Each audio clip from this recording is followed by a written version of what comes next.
अभी जो आपके जितने दिन बचे हैं मनुष्य जीवन के,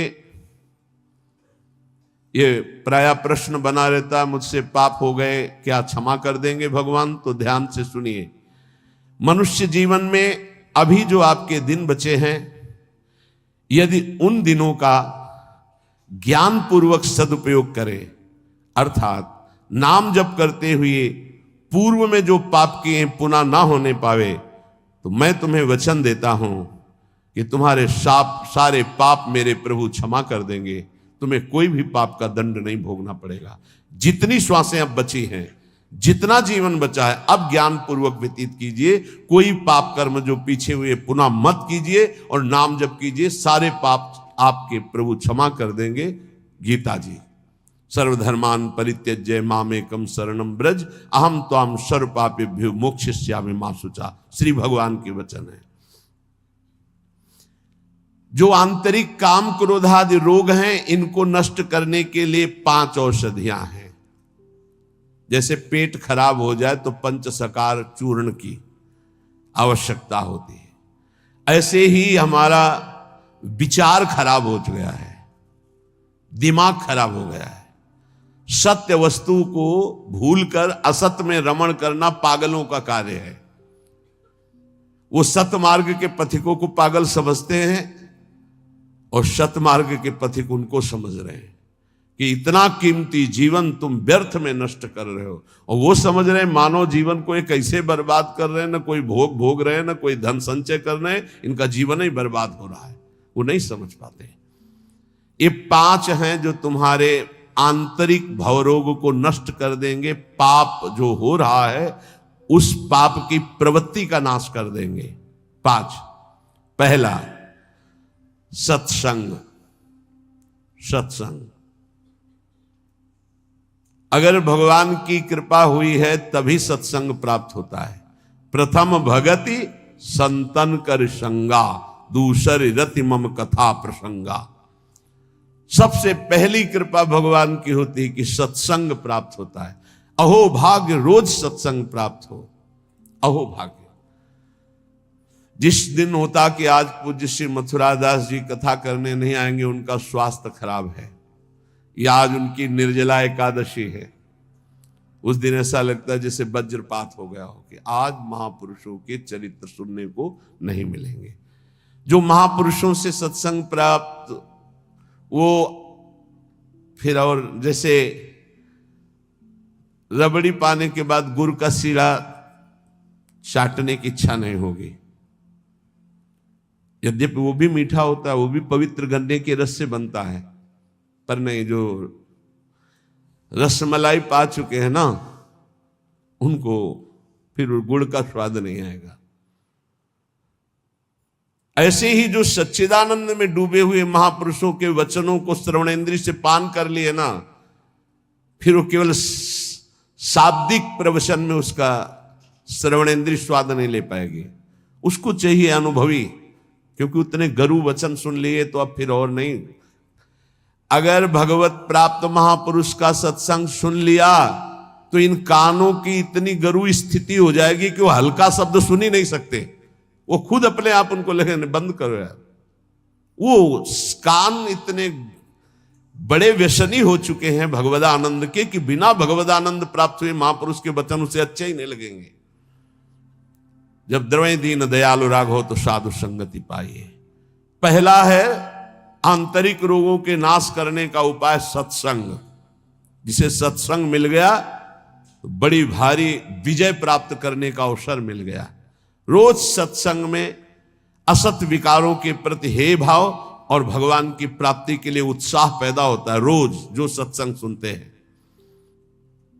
दूसरा, पहला सत्संग, दूसरा स्वाध्याय।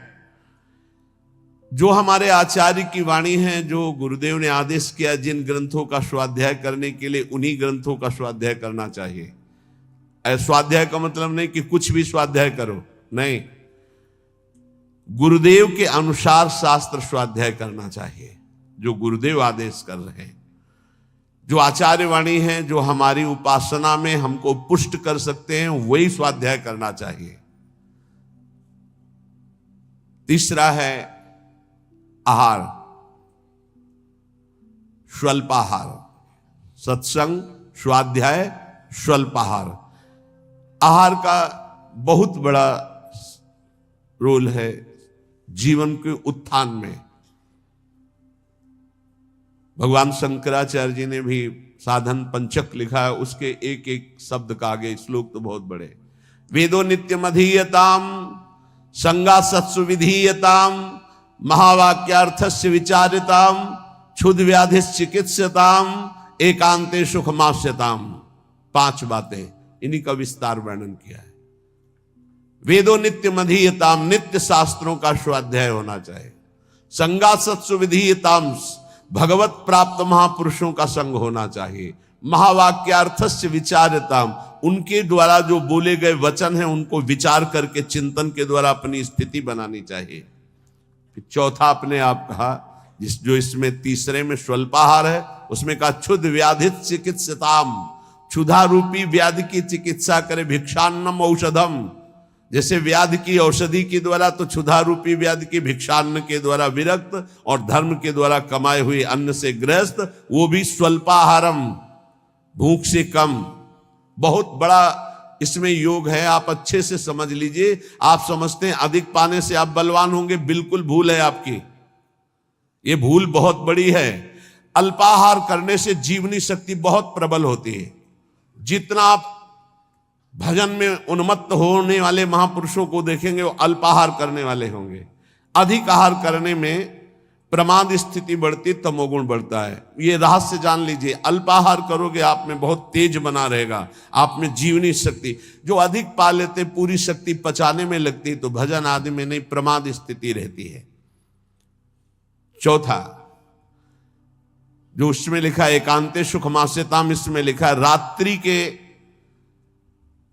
चौथे प्रहर में भागवती क्रियाओं का अनुष्ठान करना चाहिए।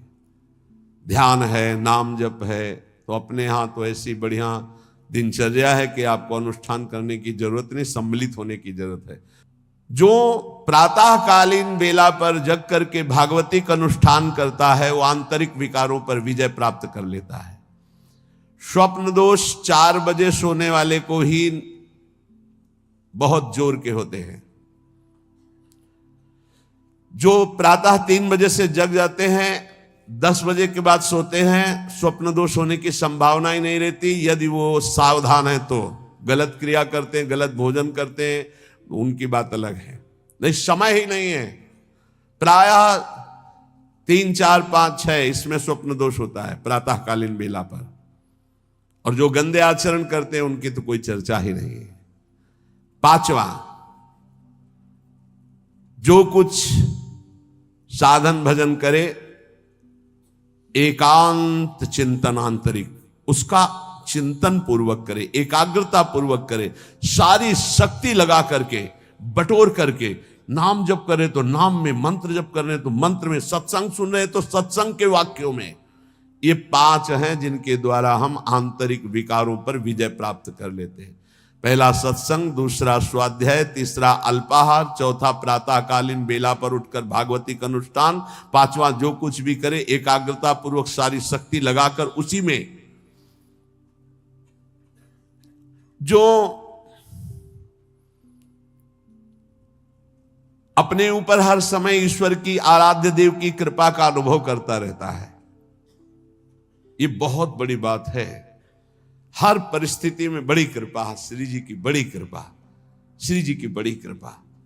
एक हमने संत भगवान को देखा, वो बल्ब ऐसे लगा रहे थे तो चूक हो गई, तो वही किसी कनेक्शन में कहीं छू गए, मारा ऐसा झटका तो सीढ़ी गिरी, सीढ़ी से सीढ़ियों पे आकर के गिरे, उससे नीचे चबूतरे के नीचे आके गिरे, काफी चोट लग गई थी। तो दौड़ करके उनको उठाया तो उनका बड़ी कृपा, निपट गए, बड़ी कृपा, निपटा दिया प्रभु ने। बड़ी बात थोड़ी में निपटा दिया, बड़ी कृपा। और मुस्कुरा रहे थे और कई जगह चोट दिखाई दे रही थी। ये संत हृदय, बड़ी कृपा, निपट गए, बड़े अपराध को छोटे में काट दिया, निपट गए, बड़ी कृपा। जब अपने दास के ऊपर प्रभु कृपा करते हैं तो उसके हृदय में सद्गुणों का खजाना खोल देते हैं, जो हर समय अनुभव करता रहता मेरे ऊपर बड़ी कृपा है।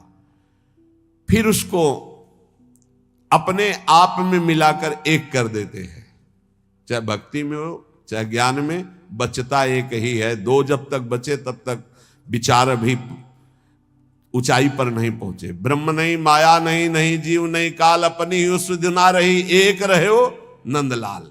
ना काहो सो बोलिबो ना कोई व्यवहार, अपनी कुंवर किशोरी को जियत निहार निहार। एक तो लालजू प्रियाजू एक हैं, इनको दो न देखा जाए। जो हर समय अपने इष्ट की कृपा का अनुभव करता रहता है, तो इष्ट उसके हृदय में गुणों का खजाना खोल देता है और उसको अपने में मिला लेता है, एकता कर लेता है, अर्थात इष्टमय हो जाता है। तस्मित् तज्जने भेदा भावात्। अब उसकी दृष्टि बड़ी महिमामय गौरवमय हो जाती, जिधर दृष्टि जाती उधर परमात्म तत्व का दर्शन करता है। ऐसी स्थिति सच्चिदानंद रस में भरपूर होती है, ना अहमता होती न ममता होती है। पर यह होता उन्हीं के ऊपर है। एक होते हैं जो केवल जीव से नाम जप करते हो, जीव से गुणानुवाद करते हैं, अंतःकरण विषय चिंतन करता रहता है। ध्यान देना, बहुत उत्तम बात वर्णन हो रही। पहली बात कही कि जो जीव हर समय उपासक के कृपा का अनुभव करता रहता, बड़ी कृपा बड़ी कृपा, दुख में भी सुख में बड़ी कृपा, उसके हृदय में गुणों का खजाना खोल देते हैं और उसको एकता में मिला लेते हैं, अपने में मिला लेते हैं भगवान। अब दूसरी बात कह रहे हैं कि उपासक कब एकता को प्राप्त होता है। बोले एक उपासक होता है, बहुत ध्यान से अपने को देखना किस डिग्री में हो आप। एक उपासक होता है जो जीव के द्वारा नाम जप करता है, जीव के द्वारा गुणों का गान करता है, पर हृदय में विषय चिंतन होता है। दूसरा उपासक होता है जो जीव के द्वारा नाम जप करता है, गुणानुवाद करता है, अंतःकरण भी उसी में जुड़ा हुआ होता है। ये विशेष कृपा पात्र होता है।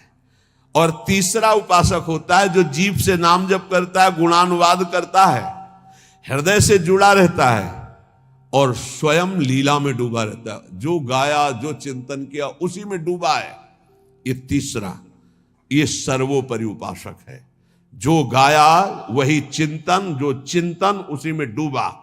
एक गान कर रहा है लेकिन चिंतन विषय का हो रहा है, एक गान भी कर रहा है चिंतन भी कर रहा है, एक गान भी कर रहा है चिंतन भी कर रहा है और डूबा भी उसी में है, सुध ही नहीं। यह है उत्तम अवस्था उपासक की। बहुत जोर की बात है, ऐसा ही होना चाहिए। जो जप कर रहे हैं, जो गान कर रहे हैं, उसी का चिंतन कर रहे हैं, उसी में डूब रहे हैं। पहला जो नाम जप कर रहा है, गुणगान कर रहा है, हृदय से विषय चिंतन कर रहा है, वो उसको इस लोक और परलोक के भोग परास्त कर देते हैं। बहुत सावधान, ऐसा उपासक भ्रष्ट होने में देर नहीं लगेगी। जिसका वाणी से गान हो रहा है और हृदय से भी चिंतन हो रहा है, उसको इस लोक और परलोक के भोग अच्छे नहीं लगते, पर परास्त करने की गुंजाइश है। लेकिन तीसरा जो मनन करके डूबा हुआ है, त्रिभुवन का भोग, सामर्थ्य नहीं कि उसको लुभायमान कर सके, भ्रष्ट कर सके। तीसरी बहुत ऊंची स्थिति है। जो गृहस्थी में रह करके अपने परिवार से हंसता है, बोलता है, व्यवहार करता है, खाता पीता चलता उठता बैठता है, पर ऐसे जैसे विदेश में आए हुए मेहमान। गृहस्थी में कैसे भगवत प्राप्त? बोले जो अपने परिवार के साथ हंसता है, खाता पीता बोलता व्यवहार करता है, बढ़िया सब वैसे ही, लेकिन वो ऐसे जैसे किसी मेहमान के यहां गया हो। उसको पता है रहना नहीं, देश बिराना है, ये भी छूटेंगे, शरीर भी छूटेगा, जाना है, मुझे प्रभु के पास जाना है। क्योंकि वो अपने परम प्रिय सखा प्रभु को हृदय में निरंतर चिंतन करते हुए ऊंची स्थिति को प्राप्त है कि मुझे भगवत प्राप्ति करनी है। ये सब केवल एक व्यवहार मात्र है। वो उस स्थिति में परिवार में रहता हुआ, संसार में रहता हुआ शायद ही कोई समझ पावे कि कितनी ऊंची कोटि का महात्मा है वो। गृहस्थ में रहते हुए, जो अपने परिवार में रहते हुए प्रेम व्यवहार करते हुए, कमाते खाते हुए, हर समय भगवत स्मरण करते हुए ऐसे रहता है जैसे किसी मेहमान के यहाँ कि मुझे तो जाना है, न घर मेरा, न मकान मेरा, न वस्तु मेरी, नाथ सकल संपदा तुम्हारी, मैं सेवक समेत सुत नारी, मुझे तो आप चाहिए। देखो, जब तक तुम संसार की कामनाओं से निवृत्त नहीं होगे तो ये संसार तुम्हें फंसाए रखेगा। तुम्हारा सारा साधन भजन जो परलोक प्रदान करने वाला है, ये संसार नष्ट कर देगा। संसार की कामनाओं की जब तक निवृत्ति नहीं होती तब तक संसार फंसाए रखता है, और ये जितना साधन भजन बनता है सब खा जाता है संसार। तुम कहलाओगे भगत, लेकिन तुच्छ विषयों में अपने भजन को बेचने वाले भगत नहीं कहलाते। तुम जैसे तैसे अपने इंद्रिय और मन को बिखेर रखा है, इंद्रियां मन तुम्हारे भजन को नष्ट कर रही हैं। अत्यंत तुच्छ असत जड़ दुख रूप भोगों में वो मूर्ख अपने भजन को छीन कर देता है, भजन को बर्बाद कर देता है। इसलिए इस संसार की लौकिक वस्तुओं को जो तुम्हें प्राप्त है भगवद अर्पित करके प्रसाद रूप भोगो, और निर्मल परमानंद की प्राप्ति के लिए कोई इच्छा मत करो, अपने भजन को बचा के रखो। ये पदार्थ आदि तो भगवान अपने आप तुम्हारी व्यवस्था करेंगे, तुम भजन से भगवान की प्राप्ति की चाह करो। जो इस बात को स्वीकार कर लेते हैं उनके अंदर एक नई कामना जागृत होती कि कुछ लोग तो ये जान जाएं कि मैं भजन करता हूं, ये बहुत जोर की इच्छा होती है। हमें और कुछ भोग नहीं चाहिए, इतना तो है कि लोग ये हमारा सम्मान कह के करे कि बड़ा भजनानंदी है, बड़ा त्यागी है, बहुत अच्छा है, गृहस्थी में रहते हुए महात्मा है या विरक्ति होते हुए कितना बढ़िया महात्मा है, ये कान सुनने के लिए लालायित रहते हैं। लोग मेरी योग्यता को जाने कि मैं कितना अच्छा हूं, ऐसी इच्छा जो करता है तो इच्छा करते ही वो परम पद का अधिकार खो देता है। समझ लो, लोगों में जानकारी फैलाने की इच्छा मतलब संसार में सतबुद्धि, मतलब प्रतिष्ठा कीर्ति की चाह, मतलब भगवत प्राप्ति की योग्यता खो देना। ये तीन बातें बड़ी दुर्लभ हैं। निर्धनता में भी दूसरों की सेवा करने का, दान देने का उत्साह, एकांत में पापाचरण ना करने की दृढ़ भावना, ये बहुत कठिन बातें, बहुत कठिन बातें। निर्धनता में भी दान देने का, दूसरों की सेवा करने का उत्साह, एकांत में कभी पाप ना करने की दृढ़ भावना, और जिससे भय लगता है ऐसा कभी कोई वचन, आचरण, संकल्प मन में ही ना आने पावे। भय लगता है पाप कर्म से, पाप कर्म ही भय प्रदान करता है। तो पाप कर्म से कैसे निवृत्त हो, क्रम बाई क्रम वर्णन कर रहे हैं। तो जो पाखंडी लोग हैं इनका संग का त्याग कर दे। पाप निवृत्ति के लक्षण, पाप तुमसे बनेंगे ही नहीं। पाखंडी लोगों से दूर रहना, खुली बात कह रहे हैं। महापुरुषों के वचन हो, किसी से कोई लेना देना नहीं रहता, इसलिए मस्ती से बोलते हैं। पाखंड कहते हैं पाप के खंड को। पाप जो ऊपर से सदाचरण का वेश धारण किए हुए हैं और अंदर से पापाचरण करते हैं, बहुत ही लुभावना पाखंड होता है। लुभावना आप देख के समझ ही नहीं सकते।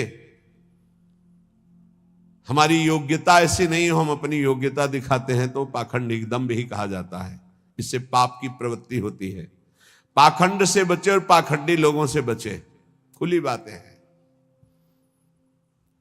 जो असत्य में भोग सुख प्राप्त करना चाहता है वो पाप किए बिना रह नहीं सकता। ऐसे पाप का आचरण करने वालों का संग बिल्कुल नहीं करना चाहिए।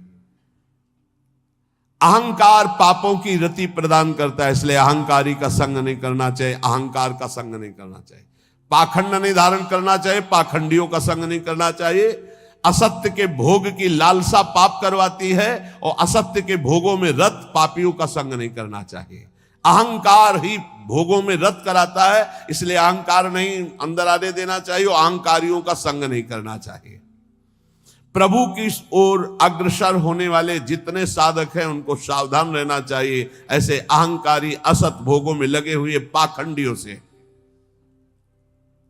कल्याण के मार्ग पर चलना है तो अधर्म और अनीति और पाप कर्म छोड़ने की दृढ़ प्रतिज्ञा करनी होगी।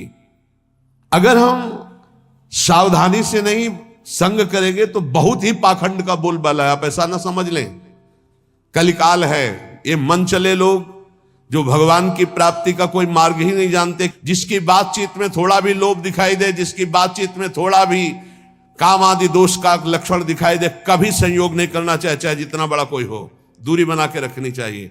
इसीलिए पहला शब्द लिखा है पाप की निवृत्ति के लक्षण, तो बोले पाखंड और पाखंडी लोगों के संग का त्याग कर देना चाहिए। दूसरा, असत्य भोगों में जिनकी रति है उस असत्य भोग और असत्य भोगों में रति करने वाले का त्याग कर देना चाहिए। तीसरा, अहंकार और अहंकार की वृत्तियों में फंसे हुए लोगों का इनका त्याग कर देना चाहिए। जिसको कल्याण मार्ग में चलना है अधर्म अनीति और पाप कर्म छोड़ने की दृढ़ प्रतिज्ञा करनी चाहिए। जो पीछे पाप हो गए हैं वो इसी प्रतिज्ञा से भस्म हो जाते हैं।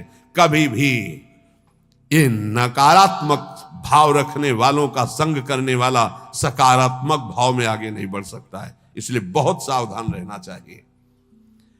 जो सांसारिक मान बढ़ाई कीर्ति परिस्थिति वस्तु रुपया आश्रम इनकी प्राप्ति की चाह रखता है वो कभी भगवान की प्राप्ति की चाह करने वाला हो ही नहीं सकता है। जो त्याग की हुई वस्तुओं का पुनः भोग करता है वो श्वान के समान होता है, वो साधु नहीं होता है। श्वान समझते, सम्मान शब्द सूचक श्वान है, नहीं उसको कुत्ता कहते हैं। बमन को कौन खाता है? कुत्ता। तो रमा बिलास राम अनुरागी तजत बमन जिम जन बड़ भागी। बमन के समान भगवान के भक्त संपूर्ण भोगों का त्याग कर देते, तो वमन के समान त्यागे हुए भोगों को पाने वाला स्वान कहा जाता है। भक्त भगवत प्रसाद पाता है और जीवन को भगवत प्रसाद में करता है। यहां खुली महापुरुषों की बातें हैं, कोई लगा लेश नहीं है।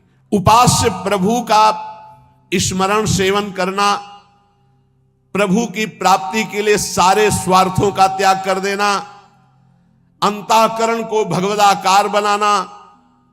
कोई भी जीवन में ऐसा आचरण ना हो जो संतों ने ना किया, वो कभी आचरण नहीं होना चाहिए जो संतों ने कभी नहीं किया। ये ध्यान रखना चाहिए। वेश धारण करके हमसे अगर कोई गलती है मुझे त्याग देना चाहिए, हमें सुधारना चाहिए। आहार निद्रा इन पर विशेष शासन करता है, चाहे गृहस्थी का साधक हो चाहे विरक्ति का। आहार निद्रा इन पर शासन करे। वैराग्य का एक भी लक्षण कम ना होने पावे। अगर एक भी छेद हो जाए तो जैसे घड़ा भर नहीं पाता, ऐसे अंतःकरण पूर्ण दृढ़ भगवत मार्ग में नहीं लग पाएगा यदि वैराग्य का एक भी लक्षण कम हुआ। थैंक यू सो मच दोस्तों, दिल से धन्यवाद, बहुत बहुत आभार हमारे वीडियो को सपोर्ट करने के लिए, लाइक करने के लिए। हमारे YouTube फैमिली को बहुत बहुत धन्यवाद, दिल से आभार। हम यही कहना चाहते हैं दोस्तों, नाम जप करने के लिए, आराधना करने के लिए कोई उम्र नहीं होती है। हम कभी भी किसी उम्र से शुरू कर सकते हैं, वही हमको सफलता दिलाएगी। राधे राधे।